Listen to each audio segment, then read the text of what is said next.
let's bring in Mike Cozzi. Mike, it's not too long before the NHL playoffs start. When do they start? The end of August or something? I don't know, but I know that the Rangers are in it. Rangers and the Islanders. Yeah. So I don't and know. And they play till Thanksgiving? I don't know when. I don't know. It's just... It's crazy. Yeah, I just think... Just can the season and start again in October like you're supposed to. Because now this is going to also ruin the training regimen for the players. They've been sitting idle for how long? So now they're going to play again for a short period of time. Then there's going to be a very short period of time off, and they're going to start again. And you're going to hear the people that get to near the Stanley Cup Finals is going to say, we're at a big disadvantage over a team like the Devils, who didn't make the playoffs, and they're basically off from March until when they start again. So I don't understand why the suddenness of having to play the season for hockey and basketball is there. I mean, when they had strikes and whatever and the seasons were over, that was it. Now there's no reason for them to be playing now. There really isn't. They're not playing in front of people. There's the weirdest situations to play that I've ever seen before. Why start playing hockey in the middle of July? And also the NBA, to be quite honest with you, to resume their bubble playoff season.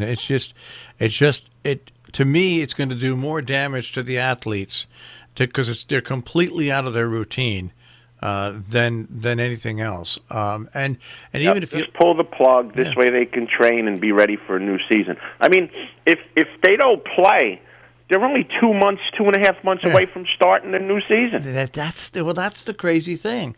And even look at baseball now. Several umpires are out for the season. Why? Because they got coronavirus. I mean, it's nuts. I'm you know what? I'm watching some of the practice games on TV, and you can tell that the announcers aren't in the normal booth. First of all, I've been watching some Minnesota Twins games. And it's just not the same with nobody in the stands. It's just I don't understand why the announcers can't be in their usual spot. I don't get it. Because they'll be within 6 feet of one another and the crew and but if you test and you're not positive, there's nothing to catch. Yeah, it's just I just go crazy. I just think this is all. Hey, did you hear about Bob Baffert? Old news, man. He's been doing it for years. The Arkansas Racing Commission suspended him. His horse is 15 days. Yeah. That's a slap on the wrist. Yeah, that's nothing. That's nothing for a trainer like that. It's a slap on the wrist. But, I mean, everybody, these guys like Baffert and Pletcher and Brown, they're the same as the others. They just do it with bigger horses. It's.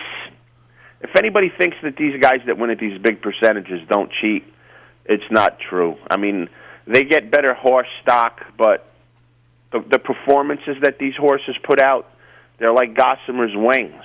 Horses can't do these things. And especially with, other ingredients that they're able to give horses that are legal. And I saw one trainer, I was reading an article, I can't remember who it is. Back when I started following horse racing in the early 80s, the wonder drug was Lasix. Every horse that was put on Lasix all of a sudden ran better. Well, the thing with Lasix is if you're a bleeder, doesn't mean like you're bleeding, but you hemorrhage in your lungs from the compression of you running so hard, the horses do anyway, that the Lasix prevents that from happening. And absolutely 100%, if you have a racehorse who has nothing to do in his life but run, he needs something to stop that procedure from happening, stop that bleeding, and Lasix does that. But then everybody started doing it, even whether your horse was bleeding or not, and Lasix became a mask for other things. So this trainer in this article said that no horses should be on Lasix unless you're a confirmed bleeder. And I agree 100% with him because it masks other things. And because all the horses using it, guys like Baffert and Brown and Pletcher and whoever else you want to name, they can use this to mask other things. That's my opinion, and I'll stand by it because I was right with what happened with two guys that are in the Hooskow, and I'm sure these other guys do it to some extent as well. See where the Cowboys have not reached an agreement for a deal with Dak Dak Prescott. Here's what you do to him. You go to a locker or wherever he is, his house, and you either pin up or you send him applications for UPS and 7-Eleven and say, have a nice life. That's all. Goodbye. Is he contracted? He's under contract, correct? Yeah. Honor your contract. So just tear it up, null and void. You don't get paid. Go play for whoever you want. Have a nice life. And just suck it up. Go through the last year of your contract and perform well, and then you can hold everybody's throat to the knife. If they think your value is that high, like the whole thing with Kaepernick. Kaepernick is not a good quarterback. He did what he did. He believes what he believes. That's fine. It has nothing to do with it. And we've said it, you and I, millions of times.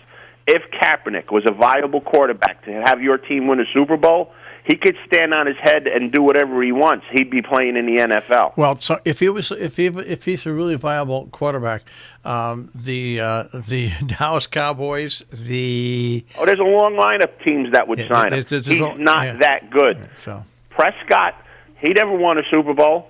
He thinks he's Joe Montana or Tom Brady for whatever he wants to get.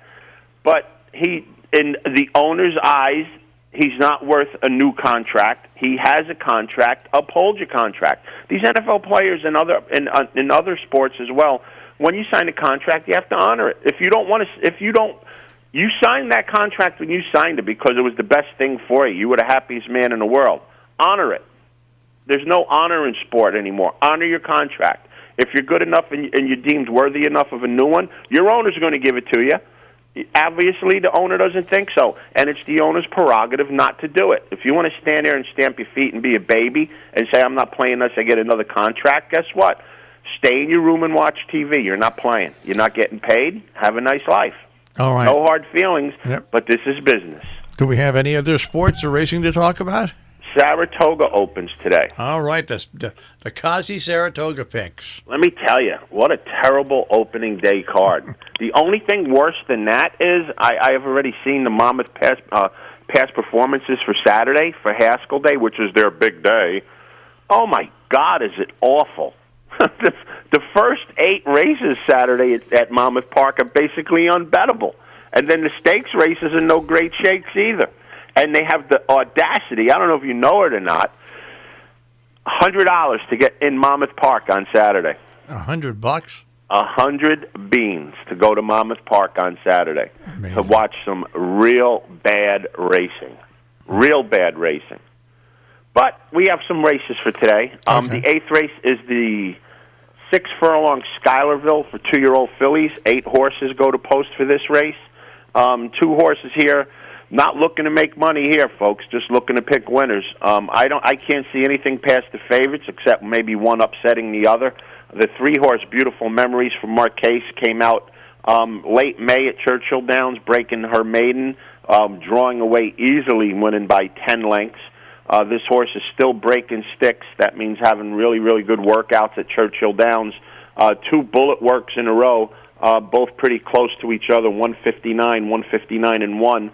Beautiful Memories is going to get out front and keep on running, and I think that's going to be the horse to beat. The other horse in the Schuylerville, like I said, it's no rocket science here, is the 8-horse Hopeful Princess.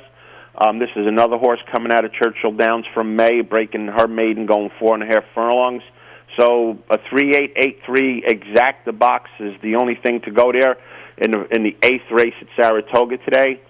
You might be able to get a box of cereal if you hit that exacta. The 9th race is the 1 1/8 Peter Pan. This race is normally run at Belmont, but this year with everything, it's been moved up to Saratoga. It goes from a 1-turn 1 1/8 at Belmont to 2 turns up at Saratoga. There are, how many horses in this race? 9 horses going to post in here. And I'm going with the Louisiana connection here. I'm going with 3 horses coming out of the fairgrounds. One of them is the 8-horse Chesterton. This horse ran okay down at the fairgrounds, ran some decent numbers, had some time off, ran in a New York-bred, state-bred race at Belmont Park early in July. Ran a real even race of second right around the track. I think 2 turns have really helped this horse, and at 10-1 is a good use in your exacta. The other horse, again, not going out on limbs here, is the 6 horse, Mystic Guide, trained by Michael Stidham. This horse broke his maiden going 2 turns at Fairgrounds by 5 lengths back in March. Has been off until June, comes back at Belmont Park. Ran another even race, finishing second by 5, was 3-2 favorite that day. So expect this horse to run good. Michael Stidham's winning everything he puts at the track at Monmouth Park, and this horse ships from Fair Hills to Saratoga, probably up there yesterday. Should run very well for Go Dolphin in this race. But my top pick's going to be the 3 Modernist. This horse broke her maiden at Aqueduct going a mile and 1/8 in January. Shipped down to Fairgrounds to run in the Risen Star. Won that race at 12-1. Ran 3rd in the Louisiana Derby. Got some time off. Ran into Belmont. To me, that race just looked like a tightener for this horse. And I think Billy Mott will have this horse with the screws tightened a little bit better for Saratoga today. So the 3 Modernist is going to be my top pick. And the 6 horse Mystic Guide and the 8 Chestertown will round out my exacta box. So Saratoga's in business. See what happens. Maybe toward the end of the meet they'll let people in. I don't know one way or the other. But nonetheless, racing continues in New York, which is a good thing. All right, now we're going to finish this up and remind. We're having some problems with this record computer that we do when we record our podcasts and are on demand. It speeds up and slows down sometimes. So if your podcast isn't posted in full, Mike, that's why it happened. We've got a new computer arriving today. Okay, I thought when you said it slows up and speeds down, I'd sound like Mickey Mouse or I had helium or something. It does. It does. Really? It does that every once in a while. It'll do that, and then it goes back, and all of a sudden it starts over. It's the damnedest thing.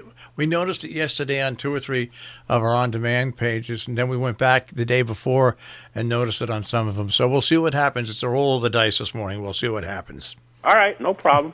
We'll speak to you tomorrow. Yes, sir. Have a great day. You got it, Mike. Take care. Bye-bye. Mike Cozzi with a check on sports this morning here on Robin Hood Radio.